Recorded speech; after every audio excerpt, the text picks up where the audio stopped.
What's up, everyone? Welcome to the Power Play with CJ. To want to focus in on the Anaheim Ducks going back to Anaheim, tied 2-2. Looked like they were in control of the series, going up 2-0 at home, looking great. They go to Dallas, and then the Stars win 2 games convincingly. And you're looking at not having Ryan Getzlaf in the lineup for Game 4, and what they did was Dallas gave Anaheim bait, and they took it all throughout the night. And Corey Perry's frustrations boiled over at the end of the game. And these two teams do not like each other, plain and simple. And that's the beauty of the playoffs, is it's not about making friends. And I think you look at the whole of the Ducks, and it's not a whole, but they got to win 2 out of the night. It becomes a best of 3 series, and Anaheim was in a similar situation last year. They were favored to beat Detroit.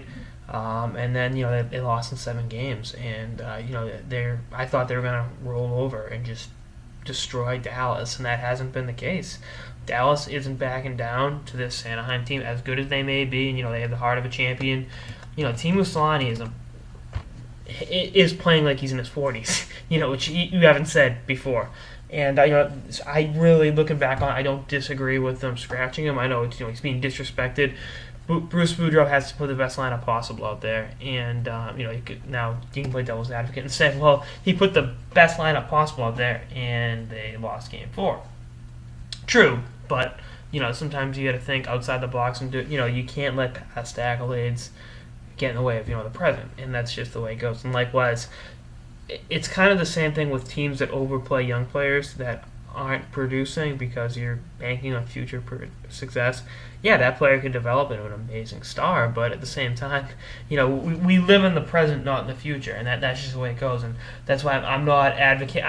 I'm kind of neutral on it. And I think a lot of people had really strong opinions against benching Selanne, but it is what it is. And you look at the productivity. You look at numbers never lie, and he hasn't been producing to the level that he should be. And by changing it up a little bit, gave him a chance to win, and it didn't happen. But it's not, the playoffs aren't easy, and Bruce Boudreau has a reputation of not being a quote unquote great playoff coach. But you look at it, he's never been past the second round, and now those whispers are here again.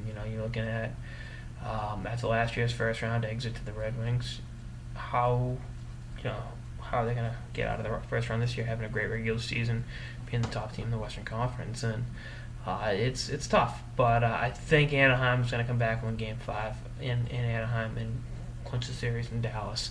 I think that if Getzlaf's back, I know it's an upper body injury, which could be anything from the waist to the head, and that they can get the guys to step up. And I'd roll with Anderson. I was texting my buddies talking about starting Hiller. I'd go back to Anderson for the Game 5 start, but we'll see what happens. It's definitely not the way Anaheim drew the series up, but it ain't over. They're tied 2-2. I mean, and there's that old saying: it's never a series till the home team loses, and the home teams are 4-0 in the series. So we'll see what happens. Excuse me. Anyway, that's our episode of the Power Play with CJ on Anaheim going home tied 2-2 after 2 games in Dallas. Stay tuned for episodes throughout the playoffs and beyond. Later, guys.